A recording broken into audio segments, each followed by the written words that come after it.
예, 오늘부터는 에스라가 끝나고 말라기 말씀입니다. 예, 말라기는 에스라 시대에 이어지는 그 뒤에 이어지는 그 시대에 기록되어진 그 있었던 예, 일이죠.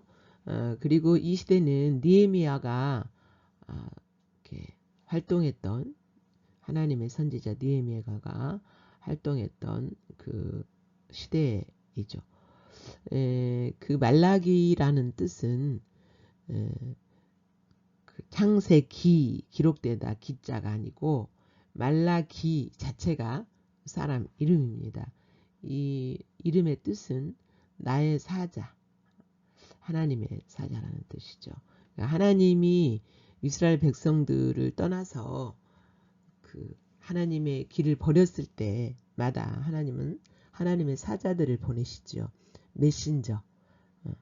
그 뜻의 의미를 가지고 있는 이름입니다. 이 말라기는 말라기가 기록했죠.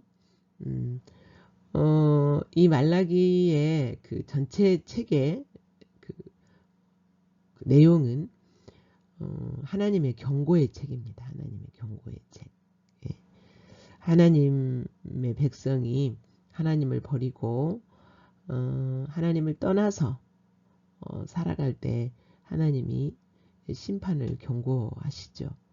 그리고 이 말라기 이 책의 특징은 하나님께서 이스라엘 백성들과 논쟁하는 그런 내용으로 기록되어 있는데요.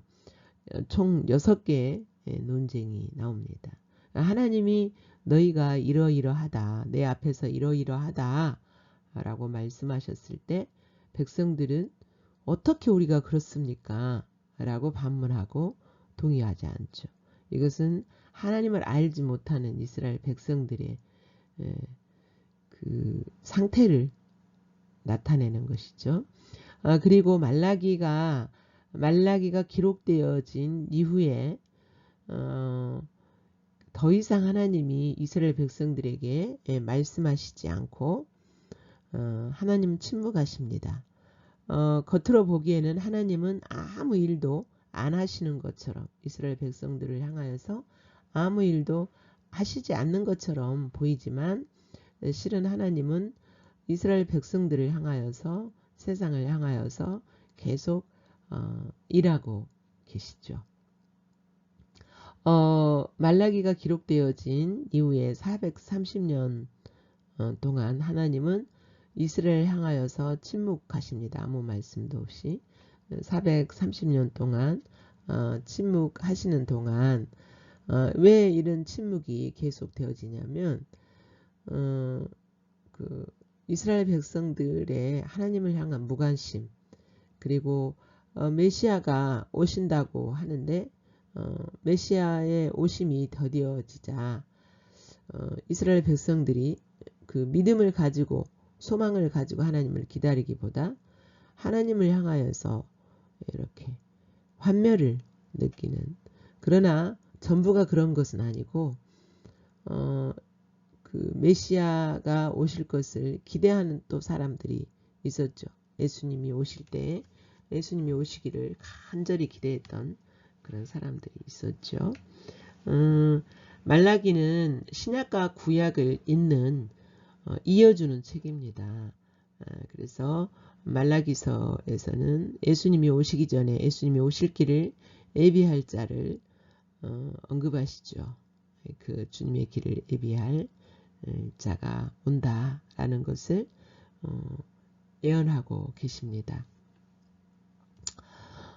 오늘 그 말씀은 4월 23일 토요일 말씀인데요. 말라기 1장 1절부터 15절까지 1절부터 5절까지입니다. 죄송합니다. 1절부터 5절까지 내용은 이스라엘을 향한 하나님의 사랑을 말씀하십니다.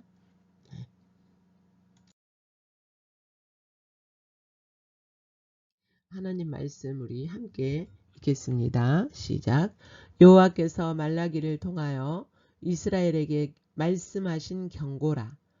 여호와께서 이르시되 내가 너희를 사랑하였노라 하나 너희는 이르기를 주께서 어떻게 우리를 사랑하셨나이까 하는도다. 나 여호와가 말하노라. 에서는 야곱의 형이 아니냐. 그러나 내가 야곱을 사랑하였고 에서는 미워하였으며 그의 산들을 항폐하게 하였고 그의 산업을 광야의 이리들에게 넘겼느니라. 에돔은 말하기를 우리가 무너뜨림을 당하였으나 황폐된 곳을 다시 쌓으리라 하거니와 나 만군의 여호와는 이르노라. 그들은 쌓을지라도 나는 헐리라. 사람들이 그들을 일컬어 악한 지역이라 할 것이요 여호와의 영원한 진노를 받은 백성이라 할 것이며 너희는 눈으로 보고 이르기를 여호와께서는 이스라엘 지역 밖에서도 크시다 하리라. 아멘.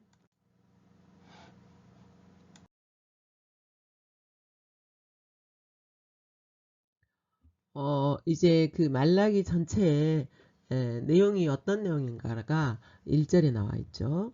여호와께서 말라기를 통하여서 이스라엘에게 말씀하신 경고다라고 말씀하시죠. 경고. 경고는 언제 하는 겁니까? 경고는 아주 상황이 위험하거나 그것을 범했을 때에 그것을 잘못 다루었을 때에 위험한 일을 만나는 그런 상황이 있을 때 경고하시죠. 이렇게 하나님은 이스라엘을 향하여서 경고하실 때 그 하나님의 마음이 어떻겠습니까? 굉장히 무거우셨겠죠. 이 하나님의 메시지를 전하는 말라기 또한 마음이 무거웠겠죠. 그래서 경고라는 원래 그 원어적 의미는 어디에서 출발하냐면 무거운 것을 들어 올리다라는 그 히브리 그 말에서 나왔다고 합니다. 파생된 단어라고 합니다. 그래서 하나님이 이스라엘 백성들을 향하여서 경고하실 때 무거운 마음을 가지고 경고하고 계시는 것을 우리가 볼 수가 있습니다.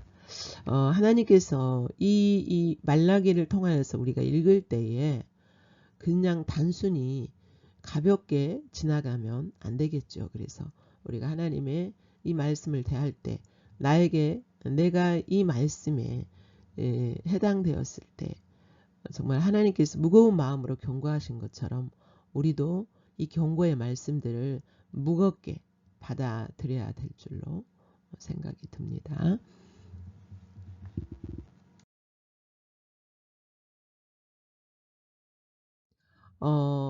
이제 하나님께서 첫 번째 논쟁을 하시는데요. 내가 너희를 사랑했다. 이스라엘 향하여서 이렇게 말씀하십니다. 그러자 이스라엘 백성들이 너희는 이르기를 주께서 어떻게 우리를 사랑하셨나이까 하는도다. 이스라엘 백성들이 하나님이 자신을 사랑한다라는 그런 관점과 의미와 또 하나님께서 이스라엘 백성들을 사랑하시는 그 사랑의 그 측면, 사랑의 관점, 의미는 이렇게 달라 있음을 볼 수가 있어요. 하나님께서 이스라엘 백성들을 이렇게 사랑하시는 것은 하나님이 목적하시는 하나님의 나라를 이루어짐으로 하나님께서 가지고 계신 하나님의 생명과 복을 이스라엘 백성들에게 주시는 거죠. 그렇게 하시기 위하여서는 때로는 이스라엘 백성들이 원치 않는 그런 고난도 만날 수 있고 그 이스라엘 백성들이 원치 않는 시련을 당할 수도 있어요. 그런데 이스라엘 백성들은 하나님이 자신들을 사랑한다면 자신들이 원하는 그 부귀영화, 자신들이 원하는 그러한 모든 것들을 갖게 되는 하나님이 주시는 그런 것이 바로 하나님이 자신들을 사랑하는 거다라고 오해했기 때문에 하나님께서 자신들을 사랑하지 않는다라고 생각을 했었던 거죠. 그렇기 때문에 어떻게 우리를 사랑하십니까? 이게 말이 됩니까? 라고 반문하는 거죠. 그러니까 이스라엘 백성들은 이만큼 하나님의 의도와 하나님의 목적, 하나님 마음을 몰랐던 거죠. 무지한 거죠. 하나님에 대한 무지죠. 그러자 하나님께서 애를 드십니다. 구체적으로 이스라엘 백성들을 사랑하신다는 애를 드시는데 야곱의 그 에서는 야곱의 형이 아니냐. 그러나 내가 야곱을 사랑하였고 에서는 미워했다. 라고 말씀하십니다. 그 이스라엘 백성들의 가치관, 세계관 속에는 장자를 소중히 여기고 장자에게 모든 그 뭐죠? 권한, 그 권위를 인정하죠. 그러나 하나님께서는 에서를 버리고 에서를 미워하고 동생인 야곱을 사랑했다라고 말씀하세요. 여기서 말씀하시는 사랑했다, 미워했다 이런 것은 어떤 하나님의 감정적인 측면이라기보다 물론 야곱을 사랑할 때 감정적으로도 사랑하시죠. 그러나 감정적인 어떤 그런 의미보다는 수사학적인 의미예요. 수사학적인 의미로서 선택했다 아니면 선택하지 않았다. 이 의미가 더 강하죠. 여러분 예서는 어땠습니까? 그 창세기에 보면 에서는 하나님이 주신 복과 하나님의 주신 생명을 별로 소중하게 여기지 않았어요. 가볍게 여겼어요. 가볍게 여기고 장자의 명분을 야곱에게 팔아버리죠. 야곱이 이제 에서의 장자의 그 장자됨을 굉장히 사모했어요. 그래서 장자에게 주시는 하나님의 복을 사모한 거죠. 그랬을 때 장자의 명분을 물론 그 처음부터 태중에 있을 때부터 하나님께서는 에서는 이렇게 선택하지 않고 야곱 둘째를 선택하실 것을 이미 예언하셨어요.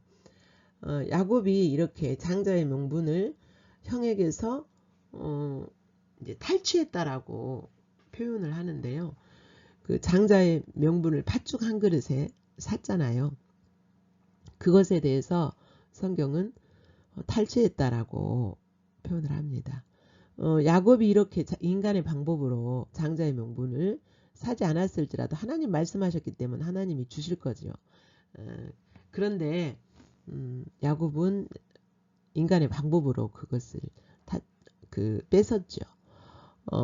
그러나 그 뺏긴 이유가 뭐예요? 장자의 명분을 가볍게 여겼기 때문에 그런 거죠. 네. 그래서 그러한 에서 이제 그 3절에도 나오지만 하나님이 그러한 에서를 선택하지 않은 그 이유가 또 한 가지가 나와요. 첫째는 하나님의 그 장자의 명분 즉 하나님이 주신 생명과 복을 가볍게 여겼다라는 거예요. 네. 그래서 하나님은 야곱을 선택했다라는 거예요. 야곱을 선택하고 에서를 선택하지 않았다. 그것이 바로 하나님의 사랑이라는 거예요. 선택한 자체가 선택해서 하나님 백성 삼은 약속의 백성, 언약의 백성 삼은 자체가 하나님이 그를 사랑했기 때문에 그렇게 선택했다라고 말씀하십니다.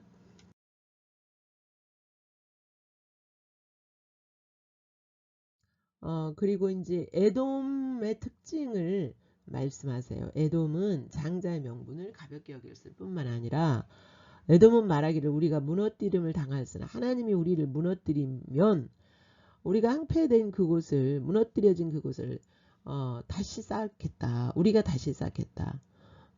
다시 말하면 하나님을 거스리겠다는 거예요.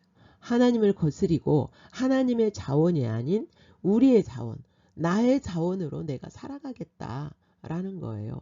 그리고 만군의 여호와가 이르노라 그들은 쌓을지라도 나는 헐리라. 그들이 다시 쌓으면 그들이 뭐 자기의 방법으로 그 뭐죠? 하나님의 것을 얻을지라도 하나님은 그렇게 허락하시지 않는다는 것. 나는 다시 헐리라. 사람들이 그들을 일컬어. 그래서 그러니까 그들은 철저히 어떻습니까? 하나님을 전혀 의지하지 않고 하나님을 전혀 신뢰하지 않고 의지하지 않고 자신의 자원, 자신의 힘으로 살아가겠다라고 처음부터 그렇게 그러한 삶의 방식을 취했어요. 그러니까 하나님을 필요하지 않아. 하나님의 필요성을 느끼지 않아요. 하나님을 의지할 필요를 느끼지 않는 거죠. 그래서 하나님은 그들을 에서를 버린 거죠. 선택하지 않은 거죠. 그 결과 에돔은 에서의 후손들이고 그리고 에서의 후손들이 사는 지역이 바로 에돔이었어요. 붉은 지역 에돔. 사람들이 그들을 일컬어 악한 지역이라 할 것이요. 왜 악합니까? 살 곳이 못한다라는 거죠. 험난한 곳이라는 거죠. 여호와의 영원한 진노를 받은 백성이라 할 것이며 그러니까 하나님의 그 선택받은 야곱은 하나님이 사랑하시고 그에게 하나님이 복을 주시고 하나님의 생명을 주시기로 결정하신 거고 그 다음에 하나님이 필요하지 않고 자기 자신의 힘으로 자기를 의지하고 자신을 믿고 살아가는 에서는 영원히 버림받고 진노의 백성이 되겠다라는 거죠. 그래서 이스라엘을 사랑하시는 것은 하나님의 감정도 포함하지만 그렇게 하나님이 생명 주시고 복 주시기로 선택한 후손들이라는 거죠.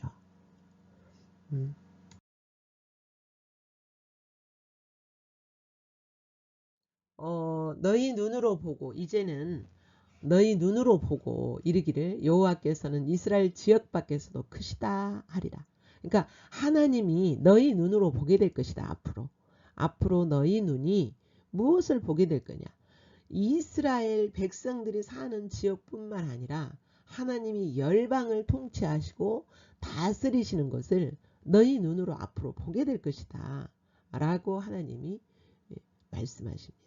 이것은 뭡니까? 예수 그리스도가 오셔서 열방의 왕으로 오셔서 열방이 그에게 하나님을 경배하고 하나님을 섬기게 되는 것을 너희가 앞으로 너희 눈으로 보게 될 것이다.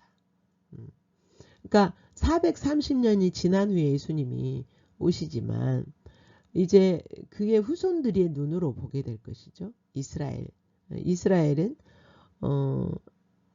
그 예수 그리스도 안에 있는 그 영적인 이스라엘도 포함하는 거죠.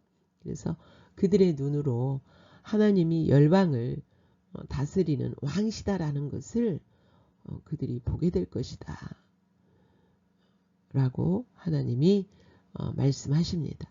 그래서 이스라엘은 하나님의 선택받은 하나님의 사랑받는 백성이다 라고 말씀하십니다. 그래서 하나님이 이스라엘을 향하여서 계속 이스라엘이 하나님을 떠나면 그들을 단련하시고 훈련하시고 연단하시고 심판하셔서라도 다시 돌이키셔서 포기하지 않고 영원히 포기하지 않는다라고 말씀합니다. 하나님은 예수 그리스도를 믿는 우리를 하나님의 백성 즉 이스라엘을 삼으셔서 영원히 포기하지 아니하시고 우리를 흔드시고 그 징계하시고 심판하셔서라도 다시 하나님께로 돌이키도록 그렇게 계속 일하시죠.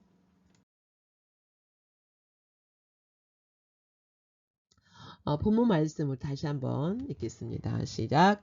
여호와께서 말라기를 통하여 이스라엘에게 말씀하신 경고라. 여호와께서 이르시되 내가 너희를 사랑하였노라 하나 너희는 이르기를 주께서 어떻게 우리를 사랑하셨나이까 하는도다.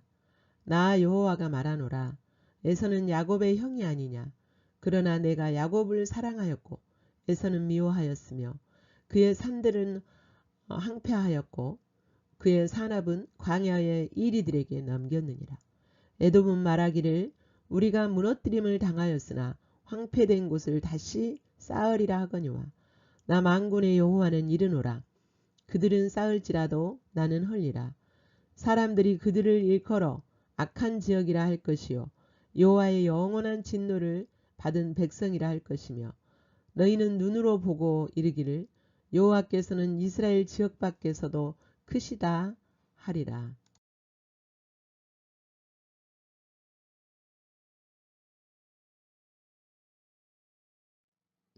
예, 말씀을 살피는 가운데 터치하신 말씀, 주님 비춰진 여러분 모습 바라보시면서 다시 묵상하십니다.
이제 묵상 중에 주신 말씀 만난 예수님 바라보며 여러분이 반응하기 원하시는 내용을 기록하시면서 마음을 집중해서 더 깊이 주님 만나시기를 축복합니다.